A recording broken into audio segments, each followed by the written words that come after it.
Assalamualaikum warahmatullahi wabarakatuh. Apa kabar sobat Softer semuanya? Semoga kalian semua dalam keadaan sehat jasmani dan rohani, tidak kekurangan satu apapun. Seperti biasa, jangan lupa bantu Mimin untuk tekan tombol like. Terima kasih. Tuan dan Nona, lanjut. Bab 1151 sampai bab 1155.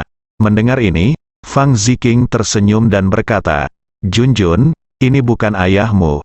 Alangkah baiknya jika ayahmu adalah dia." Li Ziran menghela nafas dan berkata, "Ziqing, ayo pergi. Dewa perang Kunlun itu hanya lelucon, dia adalah dewa, bukan manusia biasa." Ngomong-ngomong, aku ingat orang pertama yang ditelepon Junjun adalah ayah, kan? Terima kasih banyak atas kerja kerasmu. Fang Ziqing teringat ketika anak itu pertama kali belajar berbicara. Li Ziran mengajarinya, "Itu bukan ibuku, tapi ayahku." Kata pertama Li Wangjun adalah ayah. Fang Ziqing memandang Li Ziran dengan serius dan berkata, "Ziran, aku tahu perasaanmu terhadap Ye Junlin akan bertahan sampai mati. Tapi kamu harus menerima kenyataan, bahkan jika dia belum mati, ada kemungkinan besar dia akan mati, tidak muncul. Mungkin dia bahkan bisa meniru ayahnya dan menikah serta punya anak sejak lama. Bukan tidak mungkin." Sial, hati Li Ziran tenggelam. Kemungkinan ini bukan tidak mungkin terjadi. Ye Lingtian melakukan ini sebelumnya. Sebagai putranya, melakukan hal ini adalah hal yang wajar. Kamu harus memikul semuanya sendiri, keberanian di pundakmu terlalu berat, dan kamu masih muda. Saya sarankan kamu mencari yang lain untuk menemanimu. Junjun juga membutuhkan seorang ayah, Fang Ziqing berkata dengan serius. "Ziqing, jangan bahas masalah ini, terlebih lagi. Aku punya anak, siapa yang bisa menyukaiku?" Li Ziran langsung menolak. Fang Ziqing senang. "Apakah tidak banyak orang yang mengejarmu? Ziran, semua orang tidak keberatan kamu membesarkan anak, belum lagi status dan identitasmu. Siapa yang akan menolak? Ada banyak talenta muda di antara mereka." Fang Ziqing menyebutkan ini. Masalahnya, Li Ziran ingin memberontak melawan ayahnya Lin Haotian dan menjanjikan pernikahannya. Ayah angkatnya sangat baik padanya dan Junjun, dan Li Ziran sedang memikirkan bagaimana cara menolaknya. "Ziran, Tuan Lin menghargai karakter Anda. Suami yang dipilihnya untuk Anda benar-benar pilihan satu di antara sejuta. Jangan khawatir, Anda pasti akan puas." Pria yang dipilih oleh Tuan Lin akan datang ke Jiangbei besok. Bisakah Anda melihat dan membicarakannya? Kata Fang Ziqing sambil tersenyum. Li Ziran menghela nafas. "Kalau begitu ayo kita bertemu." Tapi dia tidak punya ide lain. Hanya untuk berurusan dengan ayah angkatnya.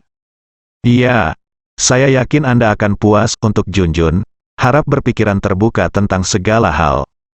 Selain itu, bukankah Bibi Zhou setuju? Zhou Yingning juga tahu tentang masalah ini. Dia setuju. Hari berikutnya, Duan Tianyang tiba-tiba memimpin anak buahnya ke pintu masuk terpencil di Jiangbei. Tidak ada jalan lalu lintas di sini. Sebaliknya, semuanya adalah jalan pegunungan yang curam. Wisatawan umumnya dilarang datang ke sini. Semua orang berdiri dalam dua baris. Duan Tianyang mondar-mandir ke kiri dan ke kanan, seolah menunggu seseorang. Akhirnya, setengah jam kemudian, semburan suara gemuruh terdengar dari sana. Segera setelah itu, naga panjang yang dibentuk oleh kereta mulai berlaku. Ada bendera yang berkibar di atas beberapa kereta pertama. Selain bendera nasional Daxia, ada juga bendera dengan tulisan Kunlun di atasnya. Sebuah momentum yang luar biasa muncul. Semua orang di bawah Duan Tianyang kagum. Selamat datang kembalinya Brigade Kereta Api Kunlun dengan penuh kemenangan. Selamat datang Dewa Perang Kunlun di kota. Duan Tianyang berdiri tegak, memberi hormat dan berteriak. Para prajurit yang berdiri di kedua sisi juga berteriak. Tim ini tentu saja adalah tim yang dipimpin oleh Ye Junlin. Ini adalah divisi Daxia yang tak terkalahkan. Itu adalah kebanggaan Daxia. Itu juga merupakan jiwa militer Daxia. Istana Raja Darah dimusnahkan 2 kali. Kali ini lebih merupakan keajaiban, mempersingkat waktu lebih dari setengahnya. Konvoi berhenti, sebuah jendela mobil diturunkan, memperlihatkan wajah Ye Junlin. Pria seperti dewa telah kembali, Duan Tianyang dan tentara lainnya semakin mengagumi pria ini. Apa yang tidak dapat dilakukan oleh siapapun di dunia ini, dia melakukannya 2 kali berturut-turut. Dan kali ini Istana Raja Darah bahkan lebih kuat. Namun, Ye Junlin memimpin tim berdarah besi ini untuk menciptakan keajaiban. Yang paling penting adalah Ye Junlin tidak pergi ke ibu kota untuk menerima penghargaan, melainkan datang ke Jiangbei dengan cara yang sederhana. Duan Tianyang tidak bisa tidak memikirkan sebuah kalimat. Setelah selesai, tinggalkan saja dan sembunyikan kelebihan dan ketenaran Anda. Hari ini, suami mertua yang diatur oleh Tuan Lin untuk Li Ziran tiba di Jiangbei. Jika Li Ziran tidak memiliki anak, Lin Haotian pasti akan mengatur agar dia diberikan kepada seorang anak dari keluarga Lin. Bagaimanapun, keluarga Lin adalah keluarga ketiga di Daxia, dan wajah masih sangat penting. Namun suami mertua ini juga dipilih dengan cermat oleh Tuan Lin. Dia adalah pewaris keluarga Gao dari keluarga kerajaan ibu kota. Peringkat ketiga dalam daftar pangeran di ibu kota. Bukan anak hilang, atau playboy. Tidak ada pemberitaan negatif. Setiap orang di ibu kota harus memanggilnya pria sejati. Jadi dia punya gelar yang disebut Jun Seeking. Dalam daftar tuan muda, kemampuannya dalam segala aspek bukanlah yang terbaik, tetapi ia yang paling komprehensif. Tuan Lin menghabiskan waktu lama untuk memilih, dan dialah yang paling cocok. Dan Gao Qingyu juga bersedia menikahi Li Ziran sebagai istrinya dan menerima anak. Meski menikahi wanita yang sudah memiliki anak merupakan hal yang memalukan bagi keluarga kerajaan. Tapi Li Ziran adalah putri angkat Lin Haotian. Keluarga kerajaan, keluarga Gao, tidak punya pilihan selain menerimanya. Mendampingi Gao Qingyu adalah Lin Fengxian, putra Lin Haotian. Seperti namanya, Lin Fengxian sama beraninya dengan Lu Fengxian Lubu. Dia memiliki temperamen yang berapi-api dan sangat kuat. Dia adalah orang yang ditakuti oleh semua orang di ibu kota. Tapi dia sangat menyayangi adik angkatnya. Ada beberapa pemuda yang mendambakan Li Ziran, tetapi anggota badan mereka semua dipatahkan olehnya. Jadi selama tahun ini, pada dasarnya tidak ada yang berani macam-macam dengan Li Ziran. Ketika para pelamar mendengar bahwa Lin Feng datang lebih dulu, mereka semua lari ketakutan. Hanya reputasi tinggi yang dapat menarik perhatiannya. Xiao Gao, bersikap baiklah pada adik angkatku di masa depan, jika tidak, jangan salahkan aku karena bersikap kasar. Ancam Lin Fengxian, Tuan Lin, saya mengerti, saya sangat mengagumi bakat dan karakter Nona Li. Gao Qingyu mengangguk, tetapi ada tatapan aneh di matanya. Kedua pihak membuat janji di Hotel Jinlong. Setelah bertemu, Gao Qingyu sangat puas dengan Li Ziran. Soal sudah menikah dan punya anak, dia bisa toleransi. Bagaimana? Apakah kamu puas? Lin Fengxian bertanya. Gao Qingyu mengangguk. Saya sangat puas, saya bersedia menikahi Nona Li dan merawat dia dan Junjun seumur hidup. Jika tiba-tiba, hubungan dapat dibina secara perlahan, Li Ziran dan Fang Ziking sama-sama. Bingung? Apakah ini begitu langsung? Mereka mengira pihak lain akan ragu-ragu, tetapi tidak pernah berpikir untuk bersikap begitu langsung. Lin Fengxian mengangguk puas, baiklah. Kalau begitu saya akan membuat keputusan tentang masalah ini, ayah saya akan sangat senang mendengarnya. Masalah ini sepenuhnya diatur oleh keluarga Lin. Tidak perlu mengikuti nasihat Li Ziran. Tunggu sebentar, aku punya syaratnya. Tiba-tiba King Qingyu berteriak, bahkan Li Ziran pun tercengang. Dia hendak berteriak tidak, tapi Gao Qingyu selangkah lebih maju darinya. Apa syaratnya, Xiao Gao? Beritahu aku, Lin Fengxian bertanya. Aku bisa menikahi Nona Li, dan aku bisa menjaga Junjun, tapi satu-satunya permintaanku adalah terkait dengan reputasi keluarga Gaoku. Bisakah nama keluarga Junjun diubah menjadi Gao? Ini adalah satu-satunya syaratku, King memohon. Bagaimanapun juga, keluarga Gao adalah keluarga kerajaan. Mereka telah menikah dengan wanita yang sudah menikah dan memiliki anak untuk dibesarkan, namun mereka bahkan tidak memiliki nama keluarga yang tinggi. Bagaimana anakku, Ye Junlin, bisa mengambil nama keluargamu? Saat Gao Qingyu menaikkan kondisi, tiba-tiba terdengar teriakan keras dari luar, seperti guntur yang meledak di tanah. Tiba-tiba, semua orang di hotel tercengang. Li Ziran dan Fang Ziqing tercengang saat mendengar suara familiar itu. Mungkinkah suara ini? Tidak mungkin, mungkinkah orang itu? Keduanya saling memandang, tanpa sadar tubuh mereka gemetar. Anak itu mengedipkan mata besarnya yang polos dan melihat ke arah pintu. Sesosok tubuh yang tinggi dan setinggi gunung muncul. Itu Ye Junlin. Hari ini, Ye Junlin berdebu, berambut abu-abu, dan compang camping, seolah baru saja kembali dari pengungsi. Namun, ada aura pembunuh yang kuat pada dirinya yang membuat kulit kepala orang mati rasa dan seluruh tubuh mereka terasa dingin. Ye Junlin baru saja turun dari medan perang dan tidak punya waktu untuk membersihkan dan menutupi. Dia berlari seperti ini. Melihat Ye Junlin, Lin Fengxian dan Gao Qingyu tercengang. Siapa ini? Dari mana asal pengungsi tersebut? Ziran, aku kembali, Ye Junlin berkata sambil menatap Li Ziran. Ah, Li Ziran benar-benar tercengang. Li Ziran telah memikirkan adegan kembalinya Ye Junlin berkali-kali. Saya sering memimpikannya, tapi saat Ye Junlin benar-benar muncul, dia sedang kesurupan. Tidak tahu apakah itu kenyataan atau mimpi. Dia hanya melihat ke arah Ye Junlin. Tapi Ye Junlin melihat sekilas anak merah muda itu. Anak itu sedang menatapnya dengan mata besar, gambar. Sangat mirip, mata anak itu dan raut alisnya benar-benar mirip dengannya. Fitur wajah keseluruhan diukir dari cetakan yang sama dengan Li Ziran. Tiba-tiba, perasaan dekat darah mengalir ke dalam hatiku, begitu kuatnya.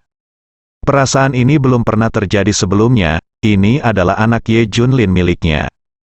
Ye Junlin melangkah maju dan mengambil anak itu dari tangan pengasuhnya.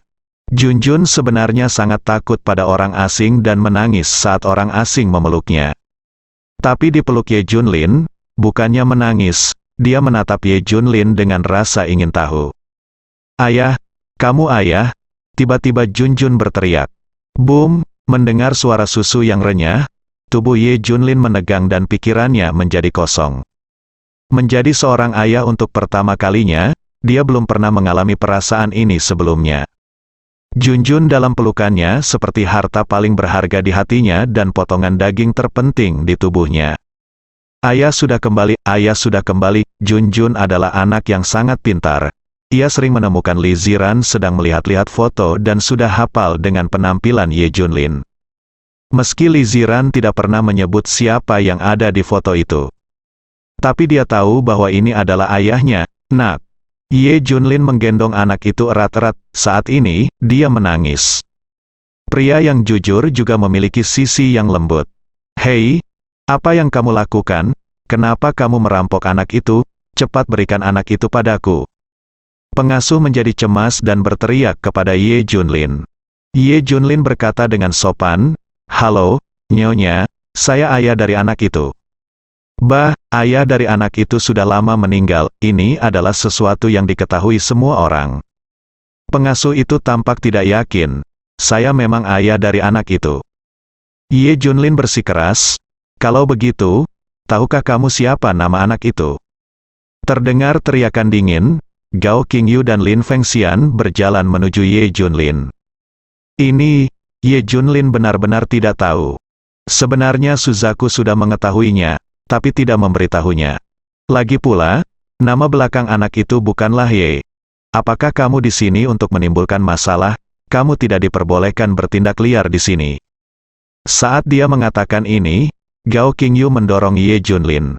Puff, Ye Junlin terhuyung dan darah tumpah dari sudut mulutnya. Adegan Ye Junlin muntah darah adalah sesuatu yang tidak diharapkan oleh siapapun. Termasuk dirinya sendiri, Ye Junlin menyeka darah dari sudut mulutnya dengan ekspresi tidak percaya. Dia merasakan perubahan fisik, sangat lemah, bahkan penglihatan ganda di depan mataku. Dia sebenarnya terluka, mustahil. Meskipun dia bertarung melawan Istana Raja Darah selama 1,5 tahun, dia tidak terluka, dan tidak ada yang benar-benar menyakitinya. Mungkinkah, Ye Junlin tiba-tiba teringat, pada saat terakhir penghancuran Istana Raja Darah, Ye Junlin berhadapan dengan penguasa Istana Raja Darah dan 4 Raja Darah sendirian.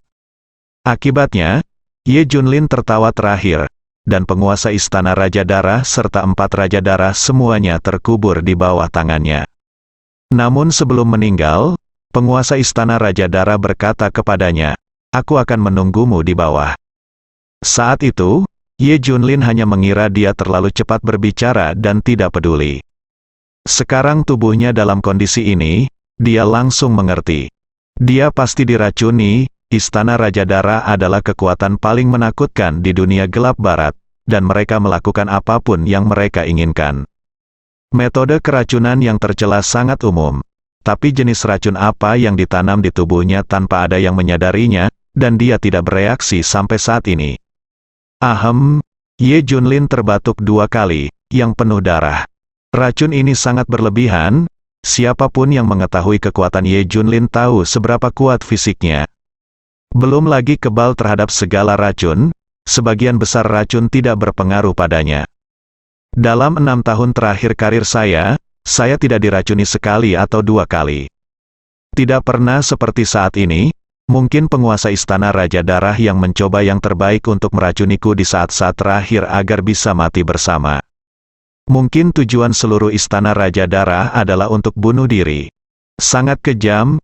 Apakah kamu baik-baik saja? Li Ziran dan Fang Ziqing bertanya dengan cepat setelah mereka bereaksi. Gao Qing terkejut.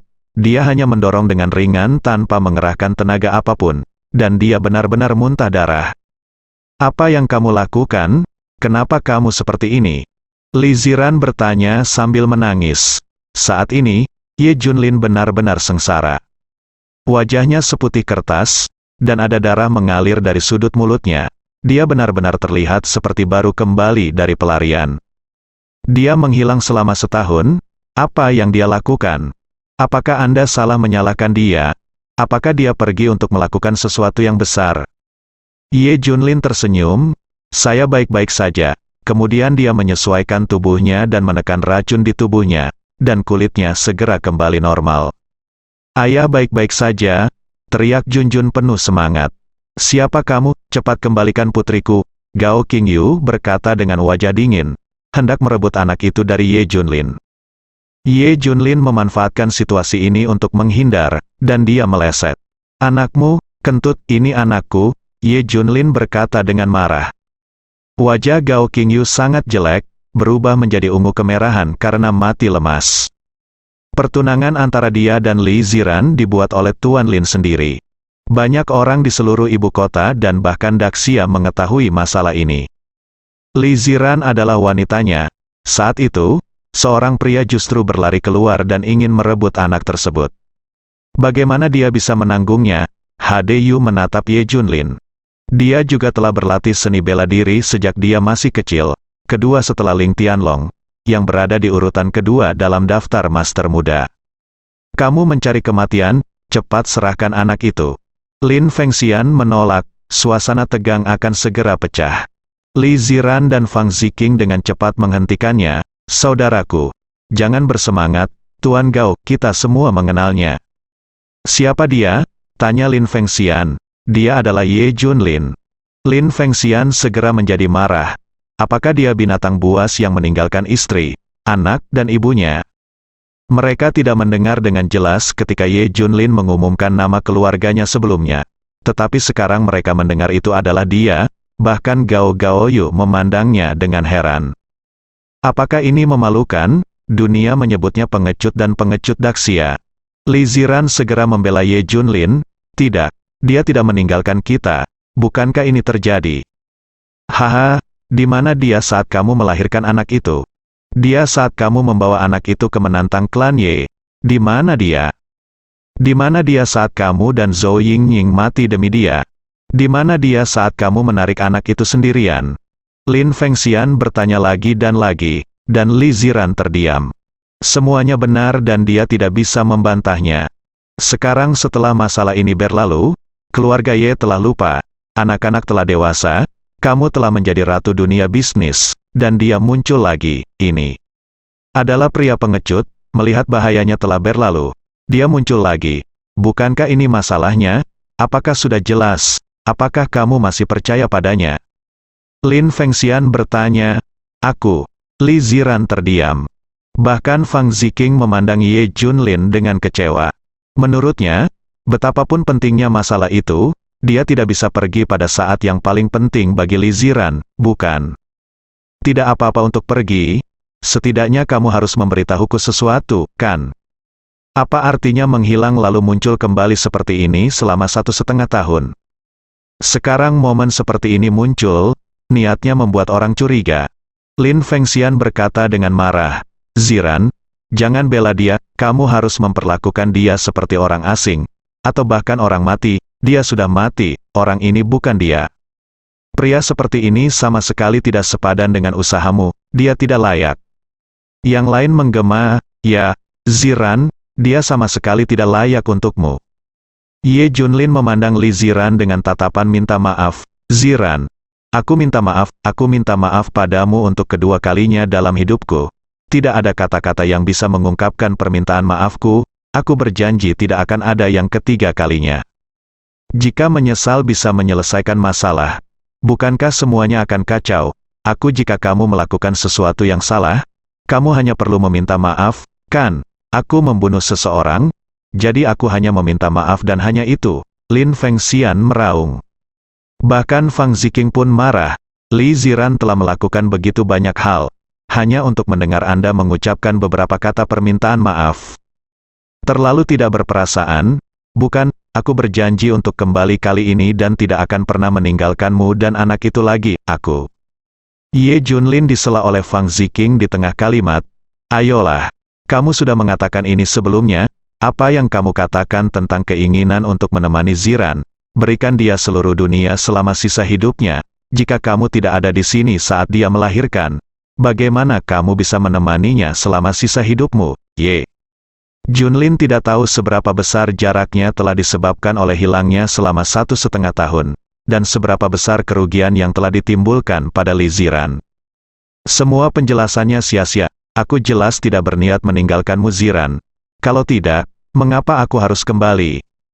Ye Junlin bertanya. Gao Gaoyu memandangnya dengan arogan, kamu menghilang selama 1,5 tahun. Kenapa kamu tidak memberi penjelasan pada Nona Li, hanya ingin membiarkannya seperti ini? Apakah mungkin, begitu Gao Gaoyu mengatakan ini? Li Ziran juga menoleh, dia hanya menunggu Ye Junlin muncul dan memberikan penjelasan padanya. Akhirnya aku menantikan hari ini. Fang Ziqing juga berkata dengan marah, Ye Junlin, cepatlah kemana saja kamu selama 1,5 tahun terakhir? Apa yang telah kamu lakukan? Ceritakan semuanya secara detail. Kamu harus memberi penjelasan kepada Ziran dan Junjun tentang masalah ini.